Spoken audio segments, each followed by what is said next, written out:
શિક્ષક મિત્રો અને વિદ્યાર્થીઓને નમસ્કાર. પરખ રાષ્ટ્રીય સર્વેક્ષણ 2024માં કેવા પ્રકારના જુદી જુદી પેટર્ન આધારિત પ્રશ્નો હોઈ શકે એના માર્ગદર્શન માટે આપણે મળ્યા છીએ. આ અગાઉ તમે કોઈ ફકરા આધારિત પ્રશ્નો અને એના વિકલ્પો કેવા હોઈ શકે, કોઈ જાહેરાત આધારિત પ્રશ્નો અને એના વિકલ્પો કેવા હોઈ શકે અને કાવ્ય આધારિત પ્રશ્નો અને એના વિકલ્પો કેવા હોઈ શકે એની સમજ આપ સૌએ ખૂબ સરસ રીતે મેળવી છે. આ સિવાય પણ જે સમયાંતરે સામાયિક કસોટી લેવાય છે, સમયાંતરે જે સત્રાંત કસોટી લેવાય છે અને જે બીજી બધી અન્ય કસોટીઓ આપણે આપીએ છીએ એમાં હવે આવી જ પેટર્નના પ્રશ્નો અને તેના વિકલ્પો આપણને પૂછાતા હોય છે. અહીં આપણે ધ્યાન એ રાખવાનું છે કે આપણી સામે જે ફકરો હોય, જાહેરાત હોય, કોઈ કોષ્ટક હોય, સમયપત્રક હોય એનું આપણે બરાબર વાંચન કરવાનું છે, એને જરૂર પડે તો વાંચીને એને સમજવાનું છે અને એના અર્થગ્રહણ સુધી પહોંચવાનો પ્રયત્ન કરવાનો છે. અહીં આપણે હવે એક કોષ્ટકમાં કેટલીક વિગતો આપેલી હોય અને એના આધારે પ્રશ્નો કેવા હોઈ શકે અને એનો જવાબ સુધી કેવી રીતે પહોંચી શકાય એની સમજ મેળવવા માટે પ્રયત્ન કરવાનો છે. તો ચાલો આપણે એક કોષ્ટક જોઈએ અને એમાં કેવી વિગતો છે તેને સમજવા માટે પ્રયત્ન કરીએ. અહીંયા આપણને એક કોષ્ટક આપ્યું છે, જુદા જુદા પ્રાણીઓની વિશેષતાઓની માહિતી આપી છે. અહીંયા પહેલા કોલમની અંદર શ્રેણી છે, એટલે કે જે પ્રાણીઓ છે એની વિશેષતા શું છે. બીજા કોલમની અંદર પ્રાણીઓનું નામ છે. ત્રીજા કોલમની અંદર જે તે પ્રાણીની લંબાઈ અને ઊંચાઈ વિશેની માહિતી છે. ચોથા કોલમની અંદર જે પ્રાણી છે એનું વજન છે અને છેલ્લા કોલમની અંદર જે પ્રાણી છે એની ખોરાક લેવાની વિશેષતા એટલે કે ખોરાક લેવાની ટેવ છે એના વિશેની માહિતી છે. આમ અહીંયા જુદા જુદા પ્રાણીની એકથી વધુ વિશેષતાઓ અને માહિતી આપેલી છે. જો આપણે એને એક વખત વાંચી લઈએ. પહેલી શ્રેણીમાં છે મોટામાં મોટું નામશેષ પ્રાણી. કયું પ્રાણી છે? ડાયનાસોર. હવે એની લંબાઈ અને ઊંચાઈ કેટલી છે? 35 મીટરથી વધારે. એનું વજન પણ આપેલું છે 7,40,000 કિલોગ્રામ અને એની ખોરાક લેવાની ટેવ શું છે? એ શાકાહારી છે. બીજું છે સૌથી મોટું જીવિત પ્રાણી. કયું છે? Blue whale.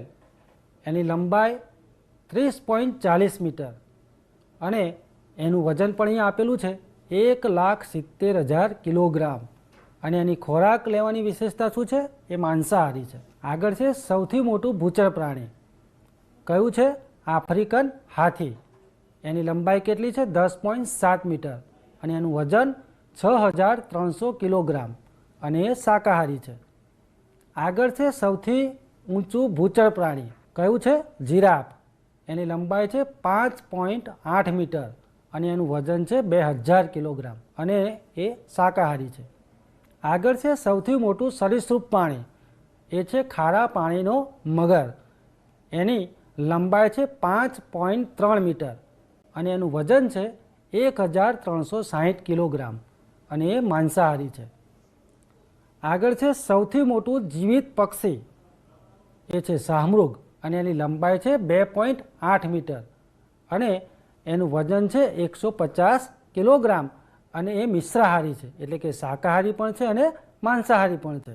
તો વિદ્યાર્થી મિત્રો, અહીંયા આપણે જોઈ શકીએ છીએ કે આ કોષ્ટકની અંદર જુદા જુદા પ્રાણીઓની વિશેષતાઓ અને માહિતી આપી છે. હવે આપણે આગળ એના આધારે પ્રશ્નો કેવા હોઈ શકે અને એના વિકલ્પો કેવા હોય એ આપણે સમજવા પ્રયત્ન કરીએ. જો અહીંયા આપણી સામે એક પ્રશ્ન છે કે નીચેનામાંથી જીરાફને શું લાગુ પડે છે? નીચેનામાંથી જીરાફને શું લાગુ પડે છે? એના 4 વિકલ્પો જોઈએ.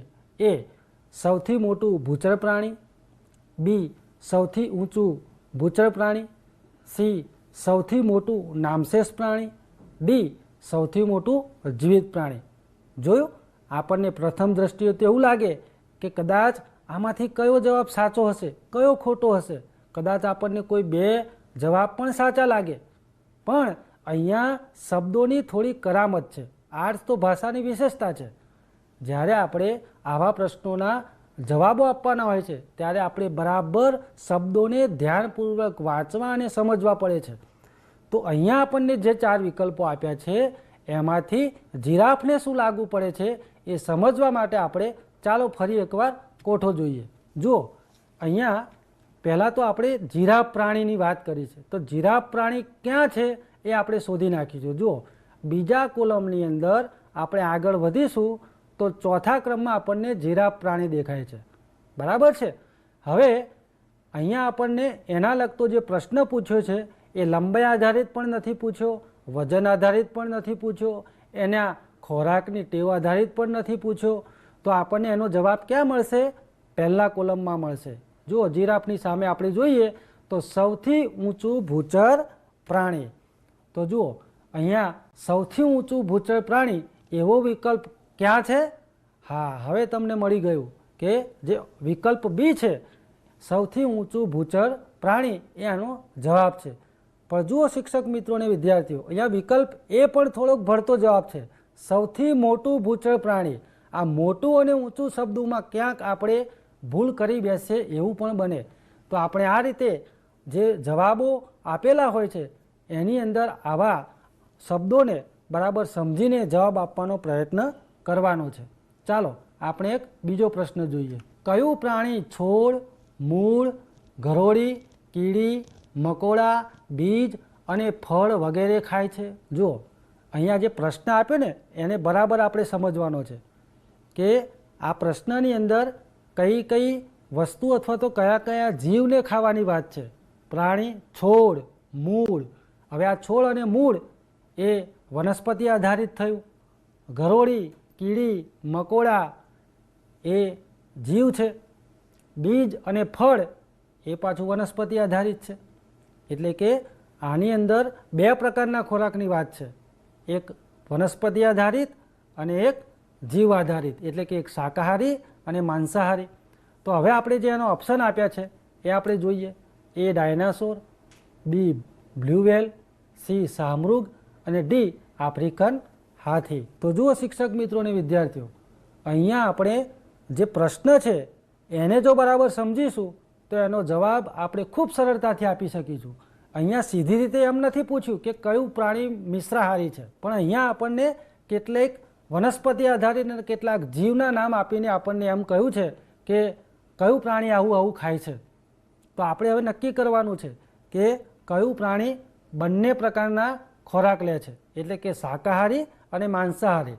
અહીંયા એ પણ આ કોઠામાં સીધી રીતે એવું નથી લખ્યું કે શાકાહારી અને માંસાહારી. એના માટે કયો શબ્દ વપરાયો છે? મિશ્રાહારી. જો આપણે ખોરાકની ટેવમાં જોઈએ તો આપણે શોધવું પડશે કે મિશ્રાહારી શબ્દ કઈ જગ્યાએ લખેલો છે. મિશ્રાહારીનો શું મતલબ થશે કે આ પ્રાણી શાકાહારી ખોરાક પણ લે છે અને માંસાહારી પણ છે. એટલે કે આ પ્રાણી શાકાહારી પણ છે અને માંસાહારી પણ છે. તો કયું છે? એનો જવાબ શું આવશે? શાહમૃગ. બરાબર છે. તો આ રીતે આપણે પ્રશ્ન, એના વિકલ્પ અને આપેલો કોઠોની વિગતો આ બરાબર જો ધ્યાનપૂર્વક જોઈશું તો એનો જવાબ આપણને ચોક્કસ મળી જશે. હવે તો તમને સમજાઈ જ ગયું હશે કે આ પ્રશ્નનો જવાબ શું હોઈ શકે. આ પ્રશ્નનો જવાબ થશે ઓપ્શન સી, શાહમૃગ. ચાલો આપણે વળી પાછો એક નવો પ્રશ્ન જોઈએ. સૌથી મોટું ભૂચર પ્રાણી કયું છે? એના 4 વિકલ્પો આપણને આપ્યા છે. એ જીરાફ, બી બ્લુ વ્હેલ, સી શાહમૃગ અને ડી આફ્રિકન હાથી. હવે અહીંયા જે વિકલ્પો આપ્યા છે અને જે પ્રશ્ન આપ્યો છે એને બરાબર સમજવાનું છે કે અહીંયા પ્રશ્નમાં શું પૂછ્યું છે? સૌથી મોટું પ્રાણી. તો કેવું? ભૂચર પ્રાણી ખરું, પણ એ કેવું? સૌથી મોટું. 4 વિકલ્પો આપ્યા છે, એ વિકલ્પ પૈકી કયું પ્રાણી સૌથી મોટું છે અને એ પાછું ભૂચર હોવું જોઈએ. તો ચાલો આપણે ફરી એક વખત કોઠો જોઈએ તો આપણને ખ્યાલ આવી જશે કે કયું પ્રાણી સૌથી મોટું અને એ પણ પાછું ભૂચર છે. જો પ્રાણીઓ આપણે જોઈએ, ડાયનાસોર, એની સામે લખ્યું છે મોટા મોટું નામશેષ પ્રાણી. બીજું છે બ્લુ વ્હેલ, એ સૌથી મોટું જીવિત પ્રાણી છે, પણ એ તો પાછું પાણીમાં રહે છે. અહીં તો ભૂચર પ્રાણીની વાત છે. ત્રીજું છે આફ્રિકન હાથી, એની સામે લખ્યું છે સૌથી મોટું ભૂચર પ્રાણી, અને એની નીચે છે જીરાફ, સૌથી ઊંચું ભૂચર પ્રાણી. શિક્ષક મિત્રો અને વિદ્યાર્થીઓ, અહીં પણ જુઓ થોડીક શબ્દની કમાલ છે. અહીંયા સૌથી ઊંચું નથી પૂછ્યું, સૌથી મોટું પૂછ્યું છે. એટલે અહીંયા આપણે પ્રશ્ન અને એને આપેલા શબ્દોને જો બરાબર વાંચીને સમજીશું તો ચોક્કસ આપણે સાચો જવાબ આપી શકીશું. અહીંયા આપણને પ્રથમ દ્રષ્ટિએ એવું લાગે કે જીરાફ જવાબ પણ સાચો હશે, બરાબર? તો હવે કયો જવાબ સાચો છે એ તમે શોધી નાખશો, બરાબર? ચાલો આપણે હવે એક નવા પ્રશ્ન તરફ જઈએ. જુઓ, મગર એ નીચેનામાંથી શાનું ઉદાહરણ છે? મગર એ નીચેનામાંથી શાનું ઉદાહરણ છે? એના 4 જવાબ છે. એ પક્ષી, બી સરીસૃપ, સી ભૂચર, ડી નામશેષ પ્રાણી. હવે આપણે એને થોડુંક એવી રીતે વિચારીએ કે આ જે આપણને 4 વિકલ્પો આપ્યા છે એ શું મગરને લાગુ પડે છે? પક્ષી, શું મગર પક્ષી છે ખરું? આપણને બધાને ખબર છે કે મગર પક્ષી નથી, એટલે ઓપ્શન એ તો એનો જવાબ હોય જ નહીં. હવે બીજા જે વિકલ્પો છે એમાં ડી વિકલ્પ જોઈએ, નામશેષ પ્રાણી.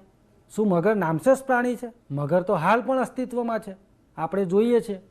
તો ઓપ્શન ડી એ પણ જવાબ નહીં આવે. એનો મતલબ કે ઓપ્શન એ અને ડી એ મગરને લાગુ પડતા નથી. તો હવે રહ્યા 2, એટલે કે બી અને સી. તો બી અને સીમાંથી શું લાગુ પડે છે મગરને બરાબર? તો ચાલો આપણે ફરી એક વખત કોષ્ટકને જોઈએ. આપણે મગર ક્યાં છે અને એની વિગતો કઈ જગ્યાએ છે શોધી લઈએ. તો અહીંયા છે, જુઓ, બીજા કોલમમાં પ્રાણીના નામમાં 5મા નંબરે ખારા પાણીનો મગર, અને એની સામે જે આપેલું છે ડાબી બાજુ પહેલા કોલમમાં શ્રેણીમાં જોઈએ એની સામે શું છે? સૌથી મોટું સરીસૃપ પ્રાણી. તો હવે તમને સમજાઈ ગયું કે મગરને શું લાગુ પડે છે, કે મગર એક સરીસૃપ પ્રાણી છે. સરીસૃપ એટલે શું એ તમે વિજ્ઞાનમાં સમજ્યા જ હશો. આમ એ વિજ્ઞાનમાં આવે છે પણ છે ભાષાની વાત.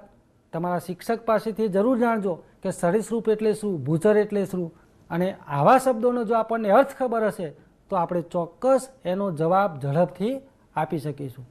ચાલો આપણે એક આગળનો પ્રશ્ન જોઈએ. કયા પ્રાણીનું વજન જીરાફ કરતાં ઓછું અને શાહમૃગ કરતાં વધારે હોય છે? જો શિક્ષક મિત્રો, આ જે પ્રશ્ન છે ને બરાબર સમજવો પડશે. પહેલાં તો આપણે પ્રશ્નનું થોડુંક વર્ગીકરણ કરીએ કે અહીંયા કયા પ્રાણીની વાત છે, કયા પ્રાણી માટે જવાબ માગ્યો છે, કયા પ્રાણીનું વજન જીરાફ કરતાં ઓછું હોય છે અને શાહમૃગ કરતાં વધારે હોય છે. તો અહીંયા આપણી સામે 4 ઓપ્શન છે. એ મગર, બી ડાયનાસોર, સી બ્લુ વ્હેલ અને ડી આફ્રિકન હાથી. જુઓ, આપણે જીરાફ જોઈએ. કયા પ્રાણીનું વજન જીરાફ કરતાં ઓછું છે? આપણે વજનના કોલમમાં જોઈશું કે જુદા જુદા પ્રાણીઓના જુદા જુદા વજન આપેલા છે, બરાબર છે? તો આ જીરાફ અને ડાયનાસોર અને બીજા જે પ્રાણી આપ્યા છે એના વજનને સરખાવીને કયો જવાબ હોઈ શકે એ તમારે શોધવા માટે પ્રયત્ન કરવાનો છે. અને હવે આપણે આની અવારનવાર આપણે આ પ્રકારના પ્રશ્નોનો મહાવરો કર્યો છે, એટલે તમે ચોક્કસ આ પ્રશ્નનો જવાબ શોધવા માટે પ્રયત્ન કરશો. અહીંયાથી હું તમને જવાબ નહીં કહું, પણ તમારે એને શોધવાનો છે. આશા રાખું છું કે તમે આ જવાબ સુધી ચોક્કસ પહોંચી ગયા હશો, બરાબર છે? જોઈએ ફરી એક વખત પ્રશ્ન. કયા પ્રાણીનું વજન જીરાફ કરતાં ઓછું અને શાહમૃગ કરતાં વધારે હોય છે? છે ને મજાનો પ્રશ્ન.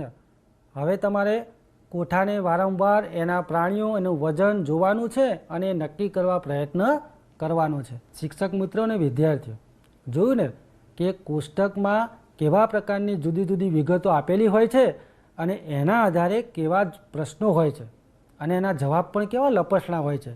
ક્યારેક તો આપણને એમ લાગે કે કયો જવાબ આવશે, આ સાચો હશે, આ સાચો હશે. ત્યારે આપણે એ કોષ્ટક, એને આધારે મૂકેલા પ્રશ્નો અને પ્રશ્નોમાં પણ જે શબ્દોનો ઉપયોગ થાય છે, સૌથી મોટું, સૌથી ઊંચું, જીરાફ કરતાં ઓછું, શાહમૃગ કરતાં વધારે, આવા જે જુદા જુદા પ્રકારના શબ્દોનો ઉપયોગ થાય છે એ શબ્દોને આપણે સમજીને અને વિકલ્પો જે આપેલા હોય છે એ વિકલ્પોને બરાબર વાંચી સમજી એનો ઉત્તર આપવાનો હોય છે. ત્યારે આપણી ધીરજની કસોટી થાય છે અને આપણી ધીરજની સાથે સાથે જવાબ કેવી રીતે આપણે એનો ઝડપથી શોધીએ છીએ એ પણ ખૂબ મહત્ત્વનું છે. આશા રાખું છું કે તમને આ કોષ્ટક આધારિત પ્રશ્નો અને એના વિકલ્પો સમજવામાં ખૂબ મજા પડી હશે. પણ આ થોડોક મહાવરો માગતી બાબત છે, તો તમે આવા અન્ય કોષ્ટકને આધારે આવા પ્રશ્નો અને એના જવાબોને સમજવા પ્રયત્ન કરશો. આશા રાખું છું કે આ માર્ગદર્શન આપને જરૂર ઉપયોગી નીવડશે. આવજો. ધન્યવાદ. છે.